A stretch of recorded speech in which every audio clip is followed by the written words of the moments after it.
to Lou, who's a Man United fan. Lou, what are you saying? I am not okay, Terry. I'm not okay. What is this all about? You were supposed to bring me good news. It's Sunday. I worked all week, and here you are with bad news. What is this about? I'm sorry. Well, just take yourself down to Dunn's, do a bit of shopping. I'm sure it'll cheer you up. It's not far from you. Well, I was just thinking, everyone blames you for everything else, so I'm going to blame you for this. I It, thought we'll it, add it to the list. it's really funny. I've had a weird week of like Yeah. being attacked for like the most craziest things. The funniest one is I've been attacked whenever I've mentioned Gyokeres might become an Arsenal player. And now he probably is. And I wonder, I'm talking 9 months of abuse of just talking about the journalist stories. Last week, I did a video that was titled, by the way, everyone's got to go and apologize to Damasio right now. Last week, people calling him a fraud when his words were Arsenal will sign Gyokeres and Plattenberg. Plattenberg started it. Like they all got this news to us a week ago. This isn't new news. It's just the big boys have decided to go with it now because it's almost certain. So from my perspective, I thank you. I appreciate the compliment in way of banter. But this is why when it comes to transfer stories, I will report on what's being said by journalists. Always give fans the opportunity to speak. But the idea that I'm ever going to be shut down because of bullies online to not talk about stories I want, they can go suck my mum's toe, bruv. My mum likes that kind of thing. Almost like you've created a successful platform out of talking about these things, Terry. What are you going on about? It's terrible, isn't it? And the bit I love the most about the people that criticize me is all their friends, other YouTubers, do exactly the same as me and they leave them alone. It's like they think my community's not going to see through it and go, hang on a minute. I think what you're trying to do is make us stop watching him so we watch you and your friends. Mm-hmm. Or Harry, don't be logical. We've talked about this. It's almost like that's what potentially these weird little TikTokers and these weird little, like there's this one guy that clips up my clips every week to try and embarrass me. So now what I'm going to do, I'm going to do a reaction show to all my bad takes. Because it's like, bruv, I ain't embarrassed by them. Like, it's great. So, yeah, it is what it is. But yeah, Lou, what's your thoughts on Gyokeres to Arsenal? I'm not okay about it. But I'm also a little bit mixed because if you remember the last time I was on the channel, I was saying to you, I am one of those emotional, irrational fans that was like, well, if we're not his top choice, we don't want him anyway, he can fuck off. Now he's fucked off. I'm like, do you know what? I didn't mean it really. I was just mad. Can you just hold on a minute? But do you know what it is? I think it's really, really, really good for Arsenal, which is what I don't like about it, obviously, as a United fan. Also, it just highlights how absolutely terrible we are at these things, because we have known since last December, if not before, that we needed a striker, because even if Højlund was absolutely spectacular, one is not enough. So we've known that we needed a striker probably for years, but let's just say last December, so we're not, exaggerating. And this is the one they've been working on since last December minimum, and they haven't managed to get it over the line, despite the fact that our manager basically created this player, developed him into what he is. And he's going to not only not us, but our direct rival. And can you imagine the first game of the season now? How many goals is he going to score? Start off his Premier League career with a hat-trick against the other team that wanted him. I'm picturing it. So I'm disappointed in terms of the signing, but I had kind of half accepted the fact that he didn't really want to come to us anyway. But now that he's more or less confirmed to be going to Arsenal, it's like salt in the wound for so many other reasons. Not only have we missed out on our target, he's going to one of our rivals. We're falling further behind. It's opening day of the season. It's going to be absolutely embarrassing. And also, where the hell are we going to go next? Because Osimhen out the window in terms of wages, just not going to happen. A lot of people I see are saying about Sesko. I know we did have an interest in him before. Obviously, he's going to be pretty mad at Arsenal because he looks a bit silly now. Supposedly, he's unfollowed them. Was it Instagram he followed them? He's unfollowed now, so he's a bit mad. But I just don't think that's the kind of thing we can negotiate unless he's mad enough and he's like really petty and is like, fine, then I'm going to go to your rival and I'm going to score against you. So maybe we should just ring him and be like, how much do you hate Arsenal right now? Enough to negotiate with us. If not, I think we're looking at Ollie Watkins, who in fairness, is still an improvement on Rasmus, but is not really in the same level as Gyokeres, in my opinion. And again, if we haven't even started the groundwork on that, which, considering we've been half working on a goalkeeper, sort of working on Mbumo, even though it's slowly, you know, we've been half working on Gyokeres. I don't believe that we've also been working on another striker. I don't believe we've really done a lot on Ollie Watkins, because we've been just hoping that Gyokeres was going to be like, okay, I'll come, or that Arsenal were going to pick Sesko. So I think not only have we buggered up this deal, we've buggered up a really important position. Like, we know we need a keeper and we need a striker. There's only two, and they haven't got one. They're not even halfway. And I'm just like, what are the?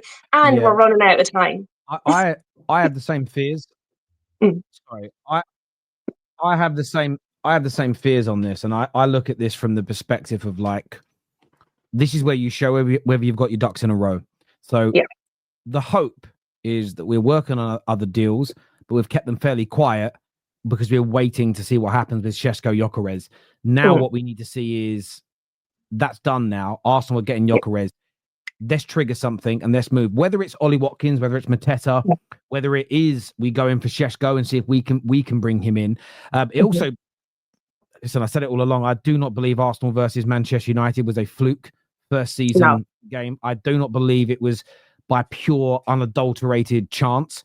I think they looked at both our starts of the season, the pressure our managers are under, plus we're both going after the same striker as a big target. And I mean, look, if we did go and get Sesko now, what an opening day of the season it would be. With Sesko on one side, Gyokeres on the other. And the Premier League, listen, they're great script writers, they really are. But yeah, I'm gutted. On a level, I'm gutted. I'm annoyed. But this is what happens when you don't win finals. You know, this is, I said it before, like, winning the final was more about what it did for our rebuild than just winning the trophy. And it's kind of hit home a little bit during this stream that exactly how bad this mug next to me's team winning it is, because Gyokeres would have been a Man United player. So not only would we have been stronger, a rival in Arsenal would have been weaker. But yeah, listen, Lou, great call. Thank you for coming on. I really appreciate that a lot. Thank you. Enjoy your Sunday. Take care. Bye-bye. Jesse is on with us now. Is it Jess or Jesse? Jesse. Jesse. I thought so with the E, but I thought I'd double check. You're a Chelsea fan, right? What do you want to say? Yes. Well, me being as a Chelsea fan, this is good for Arsenal and bad. I'm a little proud of Arsenal, if you understand, but I'm also angry. I am proud that they are actually trying to make steps to try to actually go for the Premier League, because I actually believe if Arteta doesn't win anything next season, he's gone. He absolutely has to throw the kitchen sink after this season. He has to do it. If me as a Chelsea fan, I absolutely love to see Madueke, Arsenal come and take our rejects. I wouldn't really say Noni is a reject, but if we could upgrade on him, and right now reports are saying that we are basically trying to force out Noni to bring in Mohamed Kudus. I absolutely love Mohamed Kudus. I love him. And if we could get Noni over there, Chelsea players don't have a tendency to go Arsenal and not do well, right? So we want them to go over there. Arsenal, show us the money. Arsenal. But in the Gyokeres scenario, I think is a real good thing for Arsenal. I am a Chelsea. I'm a rival fan. I am upset. But if this is what they have to do to try to actually win, I can't be mad at them. Be mad at them. I hear you on this. On your Madueke point, what Fabrizio has said about, and it's interesting, right? Because you'll get Arsenal fans that will go, well, Fabrizio said he's a main target, so I'm angry. But what Fabrizio's also said is that Arsenal value Madueke way less than Chelsea. And this, for me, is what that deal boils down to two things: how much Arsenal pay and who else they sign. Because I think if they drop 60 million and it's Madueke for their attack, it's Madueke, Eze, and Gyokeres, I think there's angry Arsenal fans. If they end up paying 25 million and they get Gyokeres, Eze, and Rodrigo, I think Arsenal fans are going to be having a party. That is another thing. On that, Rodrigo, I don't see it happening. I don't see it happening. Reason being, something happened yesterday in the game against Bayern Munich and PSG. Mm-hmm. Musiala picked up a serious injury. Yeah. This happened, and they are saying he could basically be out for the season before the season even starts. They've been looking for a left-sided player.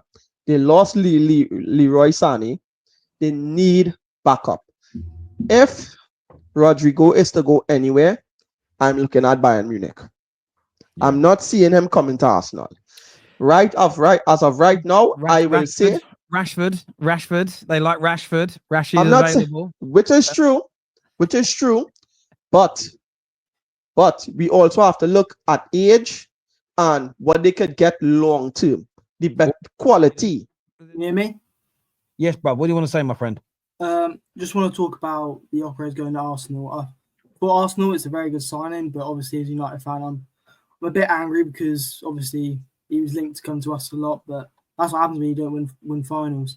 But going off what that person said in the last super chat, if Arteta doesn't win a big trophy this year, it's time to go because realistically, 3 years in a row, I think he's finished second now. He's been knocked out of cup competitions earlier, except last year in Champions League. And now he's getting all the signings he wants, or like that will make Arsenal better. I think he's literally got to go for every trophy he can with all the other signings coming in as well. Yeah, I think the statement "you must win" has become a little bit, I wouldn't say overused, but people often don't know. Sorry, one sec. You're right. Just Lego. It was just Lego. Nothing broke. Okay, thank you. There was a loud crash, and I had to ask the kids what was going on. Right, I didn't know what was going on. I thought, oh no. So people don't like to explain what they mean by these things. I view the saying as meaning we know that everybody can't win, but I do think Arteta has got to win a major trophy. And I mean that, one, to keep the fans on his side, two, his job should be under pressure because Arsenal already have an excellent squad. If they get all these deals that they're lining up, they've suddenly got an amazing squad that has to start winning trophies. It's not about trying to put any dampener on Arsenal. I think it's more about going, you are an excellent... The people that I despise saying it are the ones who never rate their transfer windows, don't think they've got a very good squad, and say that he must win. That doesn't make sense. You can't think it's all crap and the manager must win. That's moronic, to say the least. But I agree with you. From a United perspective, what would you like to see us pivot to striker-wise now? There's been a lot of talk of Dominic Calvert-Lewin, which I do not want at all. We'll probably go for someone like a Watkins or maybe Mateta, but realistically, I want to know, what do you think, Terry? Who do you think we'll go for? Because I can't see. I've got a feeling Mateta or Watkins. I think that the club has got this sort of approach at the minute, which is we're going to go for Prem Proven where we can. I think Prem Proven is right at the top of our list. I really do. So, yeah, I'm not 100% sure, but I think it's going to be Watkins or him. I've got his name. Yeah. Mateta. I think we'll go for one of those two. Yeah, I think also for a rebuild, I think it's good to get Prem Proven players in first and then obviously build out from there. So I think going for a Prem Proven strike will be good for us. No, but here, 100%. Aidan, do me